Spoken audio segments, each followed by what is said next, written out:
pandemia deixou bem claro o valor da ciência para a sociedade.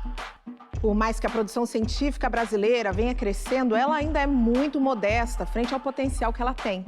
E ainda falta incentivo e investimento para que ela se desenvolva plenamente. No Estação Livre de hoje, nós vamos mostrar um pouco dessa potência. E o nosso povo preto é parte importante nesse cenário. Dá só uma olhada. Especialistas preveem que em 2050, mais de 5 bilhões de pessoas não tenham acesso à água potável. Ciência são conhecimentos construídos ao longo da história pela humanidade e foram conhecimentos sistematizados. Eu lembro colocar no buscador, né? Cientista negro. Quando eu pesquisei isso nos anos 2000, no início dos anos 2000, aparecia cientista negro como ficção científica, como obra de ficção científica. Ele é uma linguagem de conversação, então é uma inteligência artificial que bate papo com você, que vai conversar com você e responder perguntas que você faz. A inovação também que acontece no Vale do Silício, ela está acontecendo dentro das periferias. Só que essas inovações dentro da periferia, além de serem chamadas de gambiarra, existe um grande silenciamento. Pessoas de escola pública e principalmente mulheres tenham acesso à ciência igual eu tive. E não só o acesso, o amparo, tem muita coisa, sabe? É interessante para quem for usar a inteligência artificial agora, se vasculhar primeiro, procurar as referências próprias do que você quer trazer e utilizar a inteligência artificial como se fosse uma câmera. Toda a sociedade ganha quando nós temos mais mulheres na ciência. Toda a sociedade ganha quando nós temos mais diversidade, pensando nas soluções dos problemas e trazendo ideias.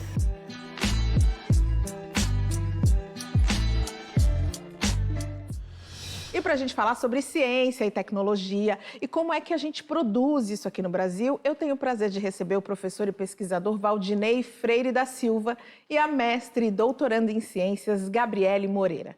Boa noite, Gabriele. Boa noite, Valdinei. Boa noite. Boa noite. E nós vamos começar mostrando o perfil da nova cara da ciência, Cananda Heller. Foi fundadora, diretora, executiva e professora de Química do pré-vestibular social Quilombo dos Amigos do Bem, que fica em Salvador. Oferecia aulas gratuitas para jovens periféricos. Continua envolvida com o ensino de conteúdo científico, só que agora através das redes sociais, com o nome de Deusa Cientista. Hora da Química com Deusa Cientista. Vocês perguntam e a Deusa Cientista responde. Respondendo dia. E o alisamento mecânico, como aqueles pentes quentes? O que acontece? A chapinha é um secador e os pentes de ferro são dispositivos que alisam o cabelo temporariamente. Eu já usei e era um saco. Essa história de que pra ficar bonita tem que sofrer não existe. Meu cabelo já nasceu bonito. Eu sou uma mulher preta da periferia de Salvador, do bairro de Plataforma, onde eu fui fundadora, inclusive, de um pré-vestibular social, onde a gente colocou muitos estudantes negros para dentro das universidades. Depois de 6 anos sendo professora de Química e coordenadora desse espaço, eu decidi ir para as redes sociais para falar sobre uma ciência dentro de uma perspectiva antirracista, valorizando a diversidade, valorizando a cultura negra. Especialistas preveem que em 2050, mais de 5 bilhões de pessoas não tenham acesso à água potável. Ciência são conhecimentos construídos ao longo da história pela humanidade e foram conhecimentos sistematizados. A ciência, a gente se propõe a fazer uma pergunta e responder essa pergunta dentro desse percurso, fundamentando essas respostas. Então, a ciência, ela se preocupa em descrever a realidade. Quando eu estava me formando em Química, eu estava pesquisando sobre educação antirracista e a formação dos professores de Química. E eu percebi que existia um déficit que já é imenso e que já vem de uma luta ancestral, em que não se discute a cultura negra dentro das ciências. Eu luto para que a mata exista. Eu luto para que a guerra cesse. Eu luto pelo fim de pandemias. Eu luto pelo direito de viver. A bebê é magia negra e tecnologia ancestral. E a partir disso eu entendi que eu queria falar sobre isso e ser também, ter um lugar de quilombo digital para que as pessoas pudessem acessar referências, entender o que foi esse processo, por que as pessoas negras não acessaram a produção de conhecimento científico, o que é que a gente já produziu e que é fantástico para nós enquanto comunidade, e fui me entendendo como uma comunicadora nesse meio. Eu quis fazer isso para falar sobre mim também, para me empoderar dentro desse processo. Então o nome Deusa Cientista nasce muito desse lugar do empoderamento. Então eu queria também afirmar o meu corpo enquanto uma mulher preta que produz ciência, que dá dentro dessa área da comunidade científica. Nos últimos 2 meses, mais de 700 pessoas relataram queimadura nos olhos após usarem as pomadas modeladoras, principalmente mulheres negras. E por isso, todas as marcas estão proibidas de serem comercializadas. Então, a sociedade, no geral, já não vê o corpo negro dentro do espaço de conhecimento científico. Na internet não ia ser diferente. Então, a comunicação, quando a gente põe os nossos rostos ali, existem esses desafios, né, de pessoas negras que falam na internet, que conseguem alcançar mais pessoas. O conceito do racismo algoritmo vem do lugar em que as tecnologias estão sendo criadas por pessoas brancas e elas só pensam nas suas próprias realidades. Então, elas barram alguns discursos voltados para as questões raciais, gêneros, de pessoas negras. A gente sabe que corpos negros são menos impulsionados dentro dessas redes sociais. Não tem nenhuma mulher, homem negro que fale sobre ciências nas redes sociais e que tenha chegado a 1 milhão, por exemplo. Agora eu vou contar pra vocês qual foi a sensação de conhecer a USP pela primeira vez e trazer a minha mãe e minha tia aqui. A Gabi, uma amiga que estuda na USP, trouxe a gente pra conhecer o espaço. Esse lugar, ele não é acessado por todo mundo, né? Eu sou a primeira pessoa da minha família a entrar no mestrado. Eu só entendi o que era ser cientista no meu primeiro dia de aula na graduação, porque eu nem sabia o que era isso. Eu sabia que eu tinha que fazer faculdade, mas eu não sabia qual era a importância daquilo. Então foi um movimento de eu ir buscar, de eu ir metendo o pé na porta. Eu acredito que esse movimento de falar sobre ciência fora da comunidade científica é que faz as pessoas se aproximarem disso, porque as pessoas não vão até a ciência, é a gente que tem que levar a ciência até elas. Mas hoje, atualmente, a ideia é alcançar o máximo de redes possíveis, né? A gente tá no Instagram, tá no TikTok, tá no YouTube, a gente quer crescer nesses lugares, porque, como eu falei, a gente não quer só falar, né? Eu quero ser ouvida, então a gente quer muito criar esse engajamento e crescer nessas redes. Olá, galera, boa tarde. Estou aqui na Biblioteca Mário de Andrade, gravando uma entrevista para a TV Cultura, e eu fui falar sobre divulgação científica aqui no Deusa Cientista, dentro da perspectiva preta. Estou aqui com o videomaker Lucas Veloso. E é isso. Incrível, né? Gabi, era você naquele rolezinho científico ali do vídeo, né? Que bacana, olha só.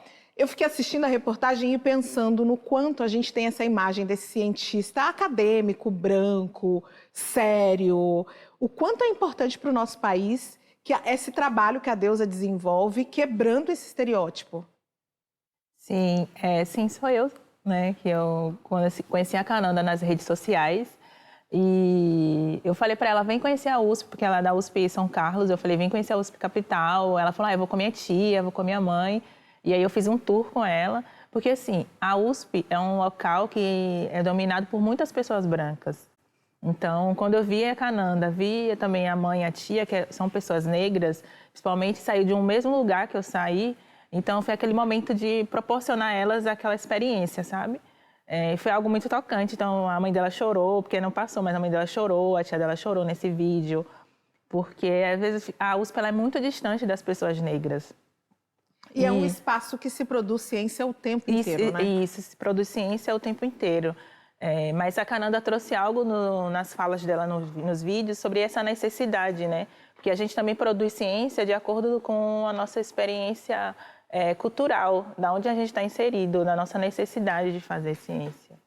Valdinei, a gente percebeu nos últimos anos, principalmente nesse período da pandemia, o pouco investimento, a pouca valorização que o Brasil faz dos seus cientistas, dos espaços científicos aqui no país. O que falta para a gente ser um país competitivo na ciência? Bem, eu acho que o primeiro ponto você já citou, né, que é falta de investimento, né? A pesquisa que é feita no Brasil, principalmente nas universidades públicas, ela depende principalmente dos alunos e alunas que são pós-graduandos, né, e que ajudam os professores e pesquisadoras a fazer essas pesquisas. Essas pessoas recebem bolsas muito pequenas, então tem uma competitividade enorme do mercado com essas pessoas. E quando a gente pensa em pessoas como a Cananda, que vem de realidades mais humildes, é mais difícil ainda se manter realizando pesquisa. Então, o investimento é uma parte principal. Eu acho que uma outra parte que vem mudando, né, nos últimos anos, né, são criações de centros maiores dentro, né, entre as próprias universidades, mas também dentro das universidades, né? Hoje eu faço parte de um centro de inteligência artificial que foi criado há 2 anos atrás. Então, esse centro ele permite que mais pesquisadores e pesquisadoras estejam em volta de um mesmo tema e que também possam trocar mais entre eles, mas também que permite outras ações, né? Nesse centro, a gente tem um comitê de diversidade e inclusão, onde a gente consegue fazer uma atividade para incluir pessoas como Cananda, pessoas negras, pessoas mais humildes, pessoas de grupos LGBT, né? Diversidade no geral, e que só é possível por conta de um centro desse. Olha só que incrível. Você sabe uma coisa que eu sempre ouvi, Gabi? É que o Brasil forma ótimos cientistas, ótimos pesquisadores, mas a gente acaba perdendo eles para outros países, justamente por essa falta de investimento. Isso continua sendo assim? Sim, com certeza. E complementando, né, a fala do professor Valdinei, é que as pessoas, quando escutam na TV, falam assim, ocorreu cortes dentro da ciência, né? Isso não vai me afetar. Né? E acaba sim afetando. A gente percebeu isso na pandemia, afeta muito, né? Então, a ciência está muito ligada às políticas públicas, né? Para fazer essa inclusão, a permanência desses estudantes através de bolsas, de pesquisas, que são bolsas que têm muito pouco e são um valor muito baixo, né? Principalmente para quem mora em São Paulo, R$ 1.500, R$ 2.200, e agora a gente está tendo um aumento dessas bolsas, mas também a gente precisa aumentar essa quantidade dessas bolsas. E quando a gente termina esse ciclo do mestrado, doutorado, e acaba aqui no Brasil, a gente tem poucas oportunidades para esses profissionais tão qualificados, né? E acaba a gente indo para fora do país. E aí eu tenho uma vivência, né? Porque eu participei de grupos fora do país, fui para instituto fora, e eu percebo o nosso potencial. A gente aqui é muito bom, né? A gente tem uma estrutura muito boa, mas a gente tem uma falta de investimento, de reconhecimento, né? De valorização. E muitas vezes, quando esse profissional encontra esse apoio fora do país, ele acaba indo, né? E aí, quem disse que pessoas negras não deram a sua contribuição para a ciência? Da corriqueira maçaneta, viu? Até a complexa matemática. Muitas das mais importantes invenções da nossa humanidade foram criadas por negros. Posso te dar mais exemplos, tá? Olha só, geladeira, semáforo e até os importantes conceitos da filosofia, da astronomia e da química. E a gente foi conversar com o historiador Carlos Machado sobre essa contribuição.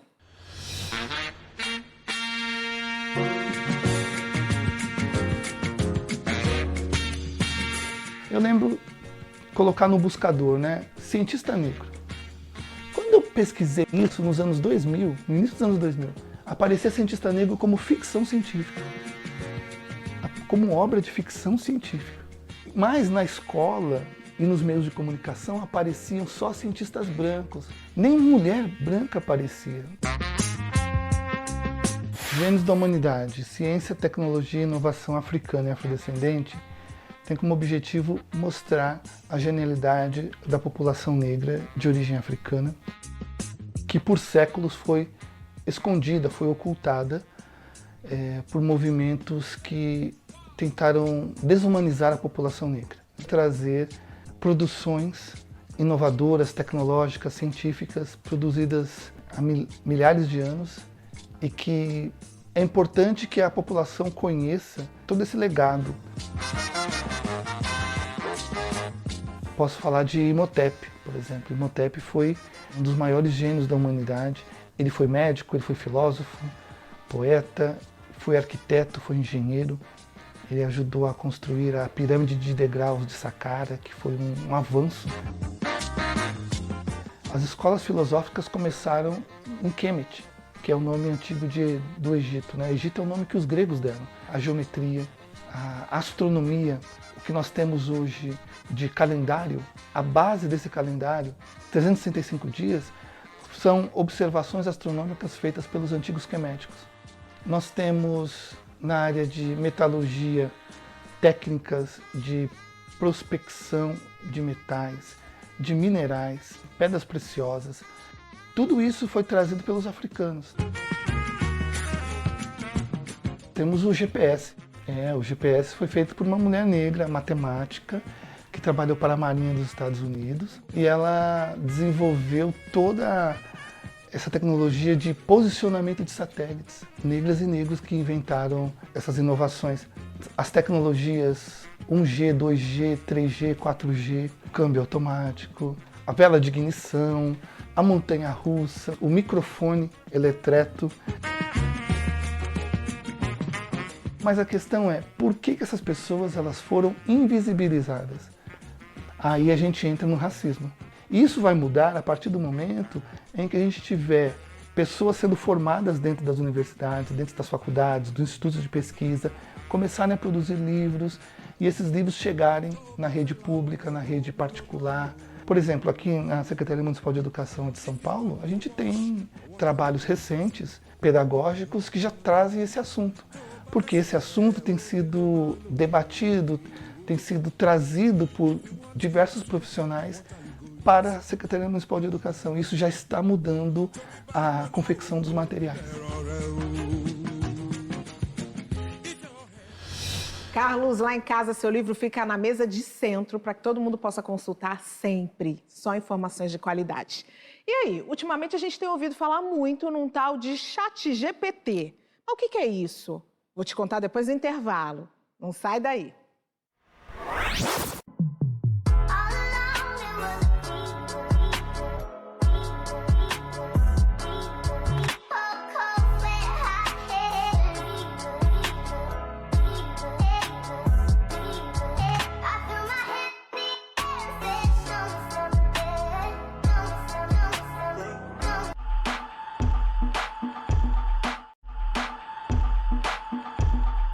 Estação Livre de volta falando de ciência e recebendo aqui a Gabriele Moreira e o Valdinei Freire. A novidade mais comentada que a tecnologia trouxe ao mundo em 2023 é o ChatGPT. Mas e aí, qual que é a confiabilidade dessa ferramenta? A inteligência artificial pode ser um mecanismo útil para a educação? E para a população preta? Ela pode fazer alguma diferença? Nós vamos dar uma olhadinha na reportagem para entender melhor como é que ela funciona e se na prática a utilização é realmente benéfica. O ChatGPT foi criado por um consórcio chamado OpenAI, que reúne aí vários empresários da área de tecnologia. Ele é uma linguagem de conversação, então é uma inteligência artificial que bate papo com você, que vai conversar com você, responder perguntas que você faz sem, teoricamente, de acordo com as informações dele, sem estar conectado à internet. Por que é desse nome, professor? Não tenho a mínima ideia. Vamos perguntar para ele. Como modelo de linguagem, eu não tenho um nome com um significado específico. ChatGPT é apenas o nome que foi dado a mim pela OpenAI para me identificar com um modelo de linguagem baseado na arquitetura Transformer. Algumas coisas que você pode perguntar e ele não vai te dar uma resposta exata porque é uma enciclopédia, vai sempre depender da base de dados com a qual ele foi criado. A gente sabe hoje em dia que o conhecimento é muito mais do que aquilo que a Europa e os filósofos gregos produziram. Uma base de dados eurocentrada é uma base racista por si só. Eu já fiz pesquisas, por exemplo, de perguntar quais idiomas ela falava. E o ChatGPT me indicou idiomas europeus, chinês e japonês. Eu lhe perguntei se falava línguas africanas e ela disse que não. Quantas línguas você fala? Eu sou um modelo de linguagem treinada pela OpenAI e falo muitas línguas. Eu falo fluentemente inglês, espanhol, francês, alemão, italiano, português, chinês e japonês, coreano e muitos outros idiomas. No entanto, é importante notar que eu não sou falante nativo de qualquer idioma. Tem inteligências artificiais hoje que estão definindo se você vai ter crédito ou se você não vai ter crédito.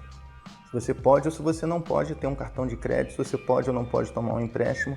E futuramente podem ser definidas se você vai ter acesso a um determinado serviço de saúde, a um determinado remédio. Em Brasília, a gente tem tramitando hoje no Senado um projeto de lei que já foi aprovado na Câmara sobre a regulação da inteligência artificial. Esse projeto de lei é fundamental para garantir os direitos civis, os direitos de todos nós, frente à utilização da inteligência artificial. Por exemplo, a resposta que você tem quando um sistema faz alguma coisa com você, vai pedir crédito e responde, infelizmente não podemos dar. Foi o sistema que decidiu isso em poucos segundos. A resposta não pode ser o sistema. Você tem direito a ter uma explicação. Ele pode ser uma ferramenta muito boa para o processo educativo se o aluno entende que ele pode ser mais uma opção para explicar um problema. Se o usuário, se o aluno entende que o ChatGPT é a solução do problema, então ele vai ter um uso completamente enviesado. Para a população negra, a primeira preocupação nossa é acesso. A maior parte da população brasileira tem acesso a um plano de dados limitado por franquia. Então as pessoas vão ter dificuldade de participar e de ter acesso a esse tipo de ferramenta. Tem tecnologias que a humanidade, a nossa sociedade, ainda não está preparada para usar. A gente está disponibilizando para a sociedade sem ter um preparo ético, sem ter um preparo social, sem ter um preparo da sociedade, inclusive a legislação, para podermos utilizar esse tipo de ferramenta que mexem com a vida e podem mexer com a vida de todo mundo. Quem é a apresentadora do Estação Livre da TV Cultura? A apresentadora do programa Estação Livre da TV Cultura já mudou ao longo dos anos, mas atualmente, em 2023, a apresentadora é a cantora-compositora Karina Burr. Karina Burr é uma escolha natural para apresentar o Estação Livre, um programa que valoriza a música e a cultura em suas diversas formas e expressões. Deixa a apresentadora Cris Guterres ficar sabendo disso, professor. Pois é, a tecnologia facilita a nossa vida, mas olha, gente, o ChatGPT erra e erra feio, né? Porque no caso da pergunta sobre o Estação Livre, errou e errou 2 vezes. Olha, querido chat, o programa já existe há quase 3 anos e a apresentadora é sempre a mesma, essa aqui que vos fala. Não dá para me confundir com Karina Burr, meu bem. Ah, seguimos! Valdinei, depois desse final aí, a gente sabe de quanta complexidade que tem em torno de alguns dos avanços da tecnologia. Eu queria te ouvir falar sobre o ChatGPT. Eu acho que a primeira coisa que a gente tem que pensar é o que ele propõe, né? Então, ele não se propõe a falar verdades. Então, isso tá permitido dentro do que foi proposto no que ele está fazendo, né? Mas ele é um avanço muito grande em termos de gerar um texto com linguagem natural, que é uma das coisas buscadas dentro da inteligência artificial desde o seu início, lá na década de 50. E que foi o que mais impactou as pessoas quando ele foi demonstrado, né? Exatamente. Mas ele não se preocupa em falar verdades. Então, a gente tem que saber que esse é o propósito dele, né? Embora ele muitas vezes possa acertar quando uma pergunta é simples ou quando uma pergunta tem muita informação nos dados de onde ele foi treinado, mas ele não é feito para falar a verdade. Mas tem outros problemas, né? Quando a gente recebe uma informação como essa, a gente não tem uma fonte.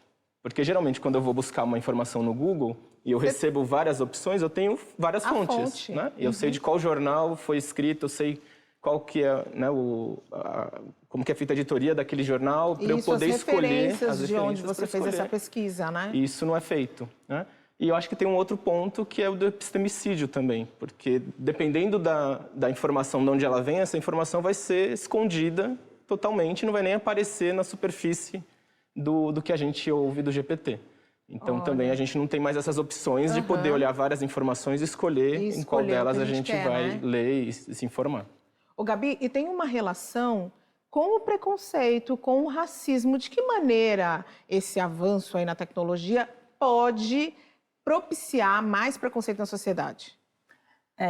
Vou começar falando sobre o livro do professor Carlos, né? Ele trouxe vários elementos de invenções feitas por pessoas negras. E aí vocês trouxeram a reportagem do GPT. E aí quando pergunta sobre Estação Livre, ele não consegue dar uma referência de quem é a pessoa que apresenta o Estação Livre, que é uma mulher negra.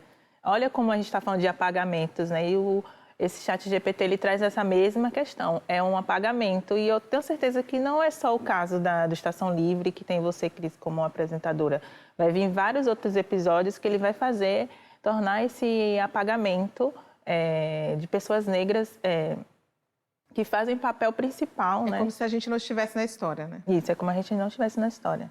Mas e como é que você enxerga, de que maneira que ele perpetua essa estrutura racista? O que faz com que ele perpetue?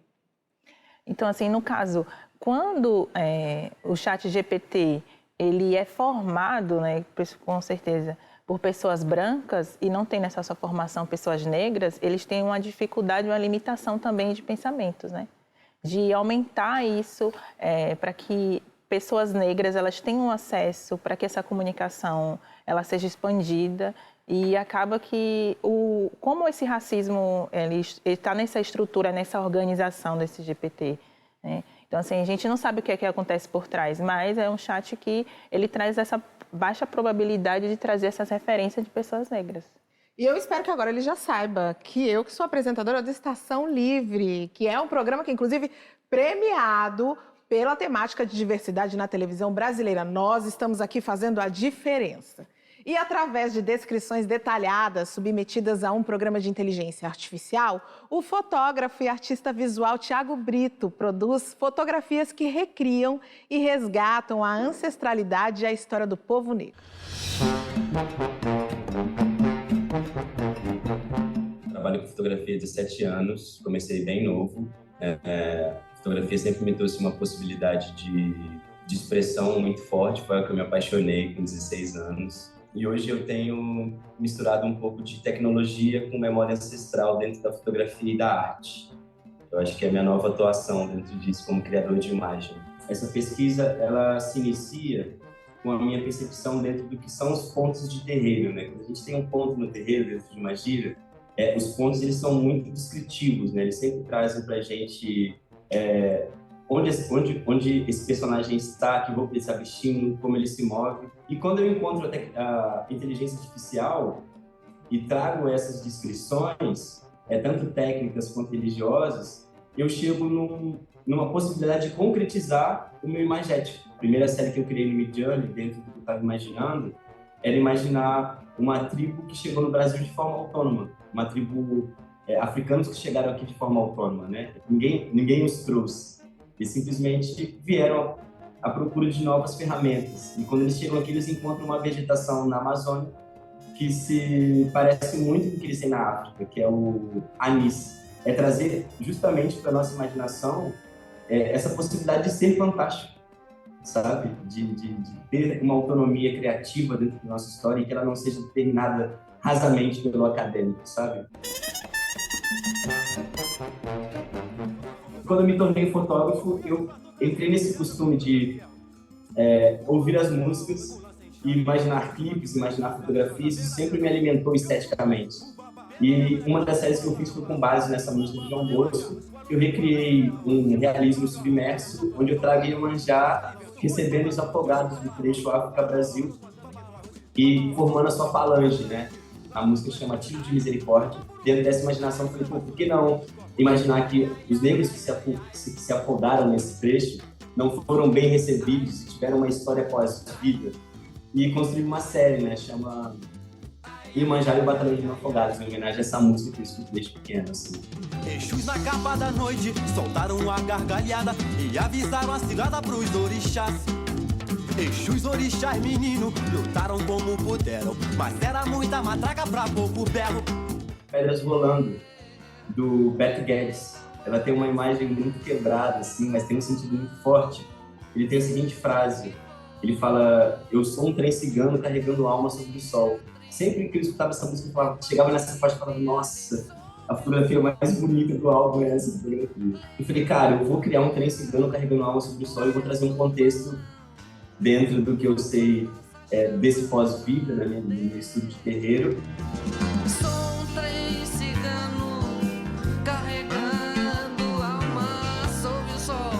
O Midjourney, ele funciona da seguinte forma. Na verdade, a maioria das inteligências artificiais que criam imagens, elas partem do princípio da palavra. Assim. Você imagina algo, né, uma cena. A diferença é que ela consegue entender termos técnicos, cinematográficos, né? Então eu consigo simular minha própria câmera, eu consigo dizer qual lente eu estou usando, qual é a abertura, qual é o tom de cor. Bem, esse aqui é o Midjourney. Então eu dou uma ação de personagem aqui dentro, né, que é uma senhora africana tomando um chá dentro do trem.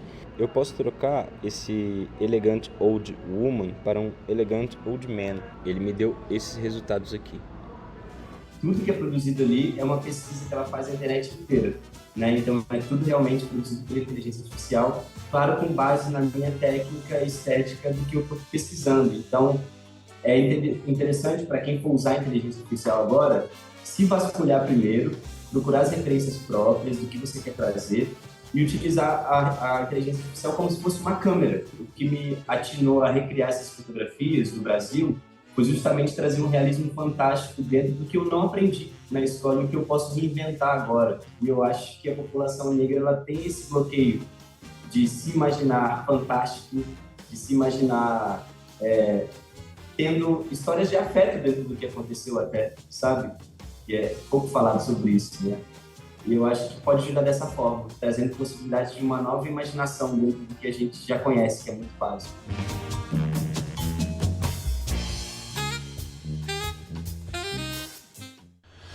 E depois do intervalo, a gente vai ver um projeto que leva jovens negros ao Vale do Silício, nos Estados Unidos. E ainda tem uma caçadora de asteroides. Eu volto já já.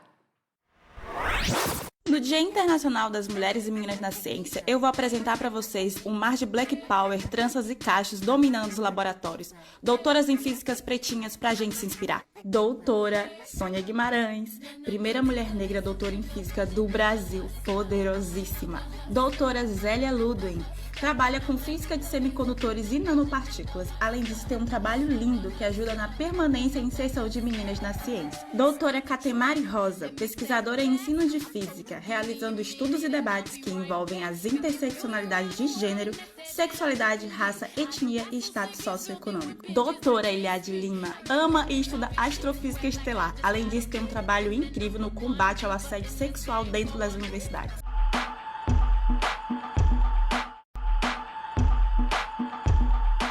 A ciência é mais um dos muitos ambientes da sociedade onde os homens brancos dominam os lugares de destaque. Só que desde 2019, o projeto Vai Ter Menina na Ciência, da Universidade de São Paulo, estimula o contato de alunas do ensino básico com o universo científico e já contemplou mais de 1.000 estudantes.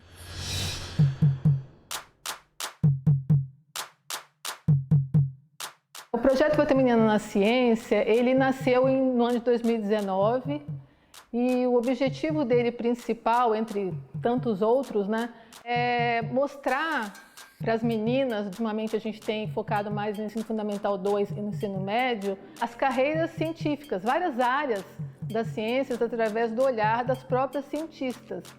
Nós acreditamos que dessa maneira as meninas possam ter representatividade e dessa forma realmente ver e considerar que uma carreira possível, né, para elas é alguma carreira científica, da área das ciências.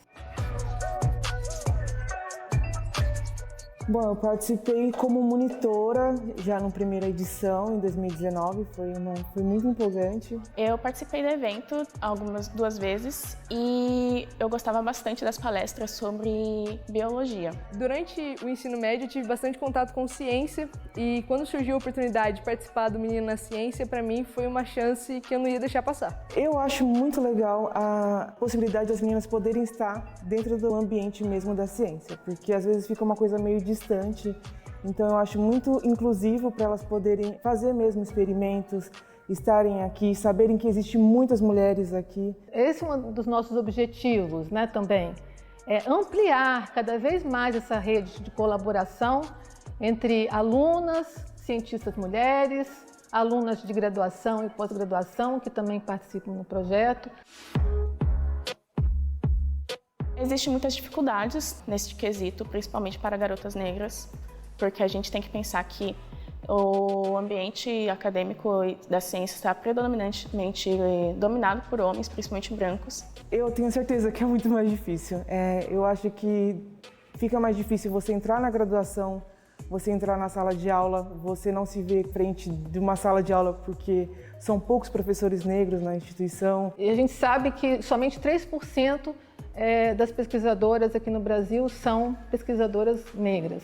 De fato, a gente precisa também trabalhar nessa questão racial.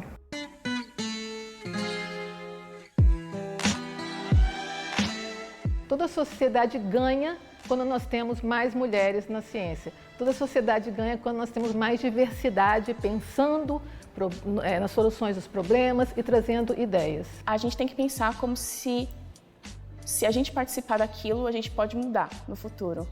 Nós podemos também abrir caminhos para novas garotas. A gente tem que correr o risco, porque é uma área que pode ser que se dê muito certo ou pode ser que não. Ainda mais a gente sendo mulher. E eu sei que para meninas, às vezes, a gente não tem o incentivo necessário. Mas que elas tenham certeza que é o lugar delas, sim. E que elas podem ocupar, sim, que elas podem entrar de cabeça erguida dentro da universidade, porque é o lugar delas. Então, venham para a ciência com a gente.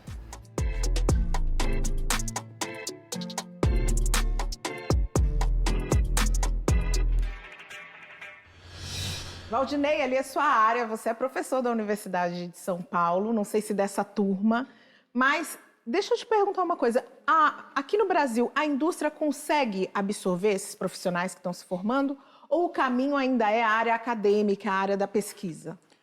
Eu acho que a gente pode pensar em áreas diferentes, né? Tem algumas soluções, alguns problemas que a gente enfrenta dentro da ciência que são problemas regionais. E eu acho que isso o Brasil sempre absorveu, por exemplo, quando a gente pensa na agricultura, que é uma agricultura que é do Brasil, que é regional, a gente precisa de pesquisa feita necessariamente para os problemas que são relacionados ao Brasil, né? Se a gente pensa no petróleo também, que é um outro tipo de petróleo que é extraído de forma específica no Brasil. Então, essa indústria, ela absorve porque ela realmente precisa de pesquisa e precisa de pesquisa regional. Quando a gente olha para as outras áreas, eu, por exemplo, quando eu me formei, né, quando eu acabei meu doutorado, eu não tinha nenhuma perspectiva de ir para alguma empresa. Mas hoje está bem diferente, né? Eu vejo os alunos e alunas que estão se formando, né, se graduando, se pós-graduando, que a indústria absorve muito mais. Então, é possível, em algumas áreas, que, né, hoje no Brasil, que a pessoa faça um doutorado e vá trabalhar numa indústria. Numa indústria. Gabi, você está nesse espaço industrial, né? E é uma mulher negra, retinta. Queria saber como é que você vê a sua presença nesse espaço. Quanto você impacta outras meninas como essa da reportagem que a gente viu aqui. Ano passado eu fui convidada em algumas escolas, né? Eu quero começar a minha fala assim, porque quando eu chegava nas escolas, eu percebia que causava já um impacto naquelas meninas do ensino médio. Elas estavam esperando a cientista completamente diferente, né? E como eu apresentava, eu sempre perguntava assim, como é que vocês imaginam um cientista, né? Aí o pessoal falava tudo, e eu perguntei assim, mas o que vocês acham que eu sou? Elas falavam tudo, menos ser uma cientista. Para elas era algo muito distante, ter uma mulher negra, retinta, do cabelo azul, tá ali falando sobre ciência com elas, né?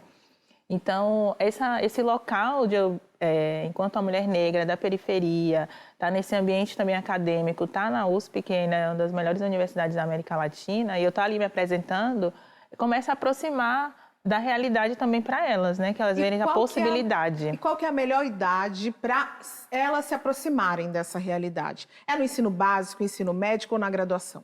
Eu acho que desde o ensino básico. Eu acho que o que falta também muito é as questões dos livros, do material didático, trazer isso, né? De quem é o cientista? Pode ser eu, pode ser você, pode ser essas pessoas negras, né? Então, esse trabalho de base para trazer essas meninas, principalmente das escolas públicas, porque as escolas públicas elas não são localizadas, pelo menos de onde eu venho, de Salvador, ela não tá tão próximo da universidade, ela está muito afastada. E você fazer inclusão de estudantes de escolas públicas de regiões tão periféricas, tão distantes da universidade, dentro da universidade, é algo muito difícil. E eu sempre falo que, quando eu estava no ensino médio, eu me vi dentro da universidade dessa possibilidade, que eu tive duas professoras que incentivavam muito, eram mulheres negras. Elas se formaram da universidade. Essa figura do professor é muito importante. Então, elas falavam isso, né? Entre na universidade, a universidade pública é para vocês também, para vocês fazerem parte disso. E eu estudava atrás da Universidade Federal da Bahia. Então, aquilo ali me colocava dentro dos projetos, porque os projetos que tem da universidade é para aquelas escolas muito próximas. Ela vai alcançar aquelas... para as mais distantes. Não para as mais distantes, né? Então, eu tive acesso a coisas, a projetos didáticos, pedagógicos, que colegas meus que do mesmo bairro que eu, que era muito mais distante, não tinham. Não conseguiram e fizeram a diferença na sua vida. Agora, da Universidade de São Paulo, a gente vai direto para os Estados Unidos, porque a experiência pessoal no Vale do Silício levou a Daniele Marques a criar um projeto para promover o acesso dos jovens negros ao maior polo de inovação do mundo, batizado de Do Silêncio ao Silício. O programa contempla 10 jovens em 2023.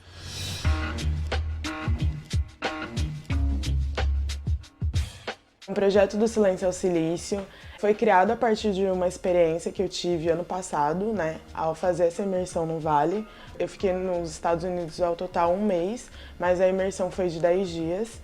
E a partir dessa experiência eu criei esse projeto que levará em 2023 10 jovens para ter essa mesma experiência no Vale do Silício. Dentro da inovação fala-se muito sobre diversidade e inclusão, só que quando a gente olha ali na ponta, as pessoas que realmente estão à frente dessas empresas na área de inovação são pessoas brancas. Então eu falei, se eles não estão encontrando essas pessoas para falar sobre inovação, sobre diversidade e inclusão, então eu serei essa ponte. E a partir disso eu fui fazer essa imersão no Vale do Silício. Fui para o Vale do Silício com 70 brasileiros, eu era a única pessoa negra.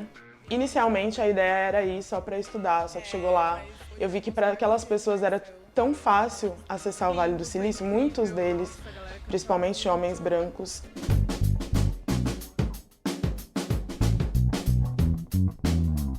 O processo seletivo ele funciona a partir de alguns pré-requisitos, né? Então, ser um empreendedor negro, e aí essa edição ela tá muito voltada para empreendedores, porque nós entendemos que esses negócios de pessoas negras, eles precisam ser acelerados. Tem que ter disponibilidade para mentorar um empreendedor periférico e negro ao retornar, um empreendedor que esteja em estágio inicial. Nós vamos fornecer o curso de inglês para que essas pessoas cheguem lá com um nível um pouquinho... A gente consiga acelerar esse processo do inglês.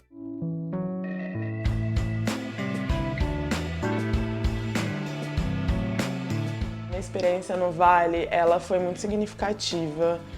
Eu diria que o Vale do Silício ele está ali entre um dos marcos na minha vida, de muita mudança, muita transformação. Eu andei num carro da Tesla, eu acho que o ano era 2019. Primeiro que no Vale do Silício todo tem carro da Tesla. Para onde você olha, tem um carro conectado na tomada carregando. Tem um painel grande e aí você consegue ver tudo, ver os carros que vão atravessar você consegue ver a logística do carro, o GPS, tudo a partir desse quadro. E aí ele tem um modo autônomo, onde você aperta e ele dirige sozinho. Voltamos pra tour do carro, gente, o carro andando sozinho, ó. Que bizarro isso. Gente... O nome do Silêncio ao Silício vem de uma fala da Monique Evelyn, onde ela fala que a inovação também que acontece no Vale do Silício, ela está acontecendo dentro das periferias. Só que essas inovações dentro da periferia, além de serem chamadas de gambiarra, existe um grande silenciamento. Então nós temos empresas que fazem entrega, mas elas não entregam dentro da comunidade. O que a comunidade faz? Cria seu próprio sistema de entrega. A população negra sempre empreendeu. A população negra sempre criou tecnologia. Só que a nossa tecnologia ela não é vista como algo tão grandioso quanto tecnologias criadas por homens brancos. Ela precisa ser reconhecida. Então, para mim, tecnologia e pessoas negras acessando esse universo é uma reparação histórica.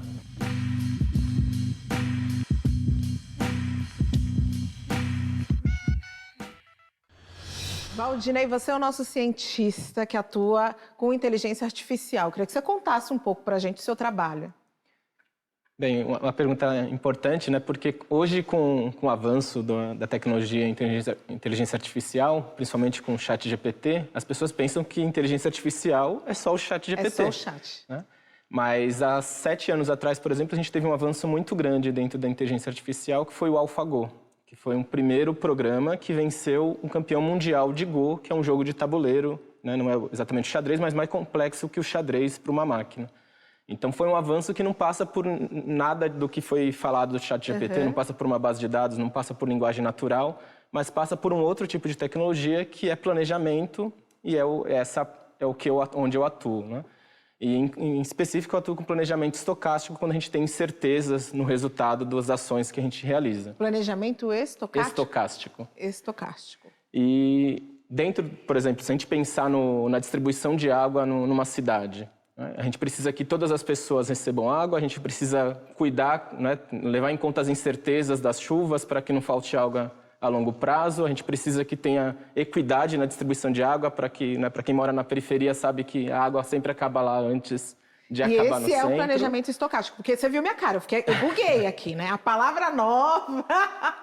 O estocástico tem a ver com probabilidade, com incertezas, né? Que é o que acontece, por exemplo, com chuvas. A gente não sabe se a gente vai ter água sempre, quando que vai chegar uma nova chuva, então a gente precisa se planejar de forma adequada para que todas as pessoas possam usufruir da água de forma que tenha uma equidade também. Que bacana! Olha só que incrível, isso é a inteligência artificial que faz. Sim. Olha só. E você, Gabi? Eu sei que a cor do seu cabelo tem uma relação muito grande com o trabalho que você desenvolve. Sim, a cor do meu cabelo está relacionado com o efeito Cherenkov. É que quando nos reatores nucleares eles têm uma blindagem com água. E quando essa radiação que sai do reator, ela interage com a água e emite uma cor azul. E é justamente essa cor azul que eu falei, eu me apaixonei por essa cor, vou trançar meu cabelo. Mas o meu trabalho que eu desenvolvo com pesquisa de doutorado, quando eu pensei em escrever meu trabalho de doutorado, eu fiquei pensando como eu posso impactar e quando eu posso melhorar a vida de outras pessoas, o que é que eu posso fazer, né, enquanto cientista. Eu falei, eu sou uma mulher negra. E aí eu pensando na minha área, eu pensei, como eu posso impactar também a vida de outras mulheres negras fazendo física, estudando tecnologia nuclear. E aí eu pensei, quando eu fiz meu estágio, a maioria das mulheres que chegavam para fazer tratamento de câncer, no caso de câncer de colo de útero, eram mulheres negras. E aí eu pensei, o que é que eu posso fazer? Eu falei, essas mulheres, às vezes, agora o SUS dá anestesia, mas na época não tinha anestesia para essas mulheres. E aí eu pensei... Para o momento da cirurgia? Não, para o momento do tratamento. E aí, é um tratamento doloroso. Tratamento, isso, porque não é um tratamento novo, mas a radioterapia é um tratamento de câncer, né, que todo mundo já conhece. E dentro da radioterapia tem a braquiterapia, que ela é muito específica e é utilizada para tratamento de câncer de colo de útero. E segundo a Fundação do Câncer, né, a maioria das mulheres que têm câncer de colo de útero no Brasil são mulheres negras, são mulheres com baixa escolaridade. Aí eu pensei, vou desenvolver um dispositivo médico para melhorar, para aliviar dores que essas mulheres sentem na hora de fazer o tratamento. Não que assim vai ser tão fácil ser aprovado, porque tem várias burocracias. Você já desenvolveu? Está em que fase? Está em teste? Está na fase de desenvolvimento mesmo. A gente tem que fazer vários testes com simulação para ver como é que vai se adaptar. Então, a gente coloca a fonte radioativa dentro do aplicador e insere no canal vaginal para poder fazer o tratamento para essas mulheres. É através da radiação? É através da radiação. Esse tratamento ele já existe, né? E aí eu falei, o que é que o meu aplicador pode trazer e tal? Ele pode se expandir? Como é que ele pode se adaptar? E aí, esses aplicadores, eles são impressos em impressoras 3D, né?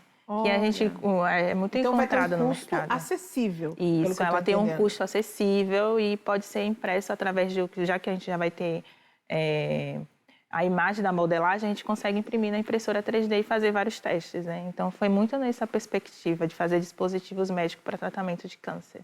Pessoas que estão transformando vidas. Olha, ainda não acabou. Daqui a pouco, tá? A gente vai ver uma caçadora de asteroides. Eu volto rapidinho.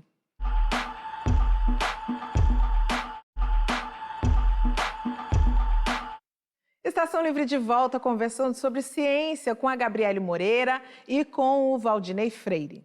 Ana Beatriz está no primeiro ano da Faculdade de Física, assim como a Gabriele, a nossa convidada. Só que lá na Unicamp, e aí ela já acumula alguns prêmios por conta das pesquisas que ela fez durante o ensino médio.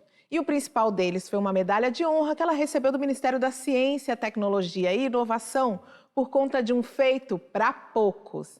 Ela detectou 9 asteroides no Sistema Solar.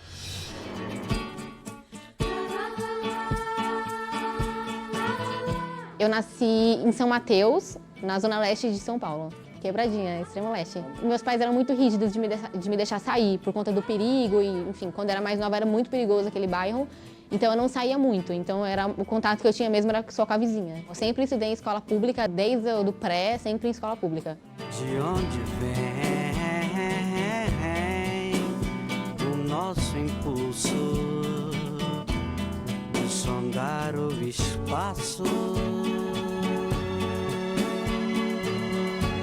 Começou a minha paixão pelos asteroides depois que eu descobri o programa. Eu encontrei no Instagram, eu estava lá por acaso, e daí eu encontrei uma postagem sobre o Caça dos Asteroides, o programa, e daí eu me inscrevi, né, coloquei lá se alguém podia me alocar numa equipe, me colocaram nessa equipe. Para descobrir um asteroide, tecnicamente você precisa de um software, participar desse programa, e esse software se chama Astrométrica, você baixa esse software, basicamente é isso. A gente analisa olhando um vídeo e quando você clica em qualquer parte do software, tem um gráfico.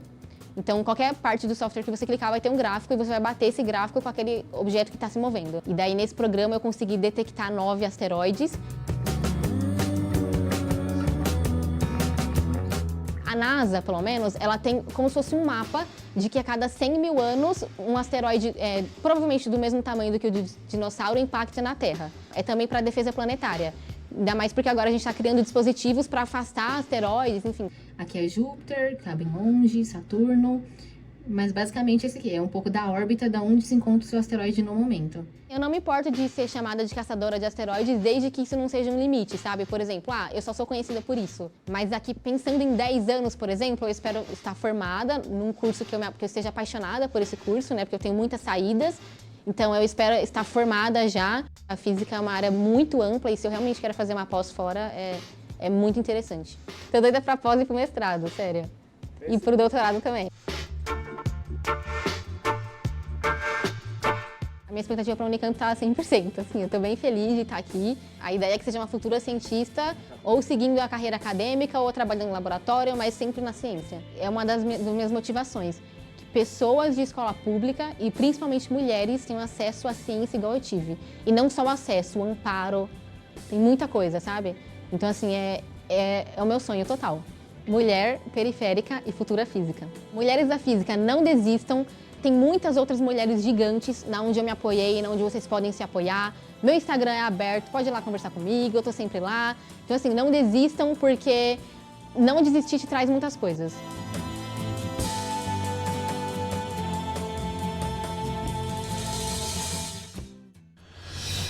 Ana Beatriz, a gente acredita em você, o universo é seu.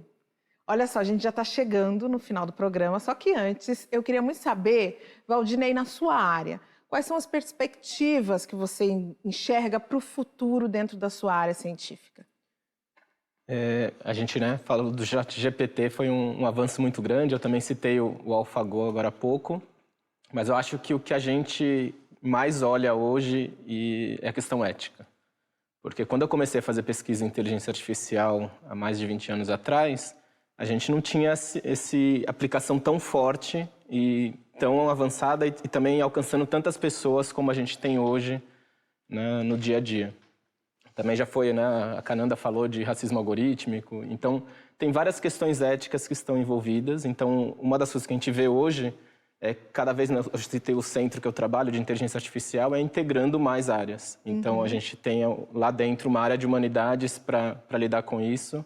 Então, acho que o que eu espero, pelo menos, da minha área, é que ela se volte mais para a questão ética e para o uso ético dessas tecnologias. Gabi, com relação a você, qual que é a sua perspectiva e de que maneira você vê que isso vai impactar positivamente na sociedade? Ser uma mulher ainda da física, né, é algo desafiador que a Ana Beatriz ela trouxe. Você concluir uma graduação em física, eu fiz mestrado, doutorado, e ela tem esse objetivo para ela, né? E foi também o que eu também desejei para mim. Quando eu vi esse vídeo dela, eu fiquei pensando, eu também pensei assim, né, desse jeito de trilhar. E hoje, o que eu penso assim, enquanto física, porque a física, as pessoas não conseguem associar muito o que a física vai trazer para a sociedade, né? E eu pensei, não, eu posso trabalhar com a física, mas eu posso falar sobre tratamentos médicos. Esses tratamentos, eles existem, a gente precisa adaptar ele e racializar esses tratamentos, fazer que eles sejam de uma forma mais acessível para as pessoas negras, periféricas, que têm baixo acesso a esses tratamentos, que eles sejam disponíveis para o Sistema Único de Saúde, para que esses tratamentos eles sejam acessíveis, acessíveis para todos, acessível né? para todos. É isso que a gente precisa, um país que utilize o potencial dos seus cientistas como vocês, o quanto é importante que a ciência permita a diminuição das desigualdades do nosso país. Eu quero agradecer vocês por ter vindo aqui trazer para a gente as dificuldades de ser um cientista negro, mas também trazer a possibilidade de que as pessoas olhem, assistam esse programa e digam, tá aí, também posso ser um cientista. Muito obrigada, gente. Obrigada. Eu agradeço. E o Estação Livre vai ficando por aqui, só que você já sabe, né? Rever o nosso conteúdo, também sugerir pautas, é só entrar nas nossas redes sociais. A gente volta semana que vem. Tchau! A ciência não se aprende, a ciência aprende, a ciência ensina.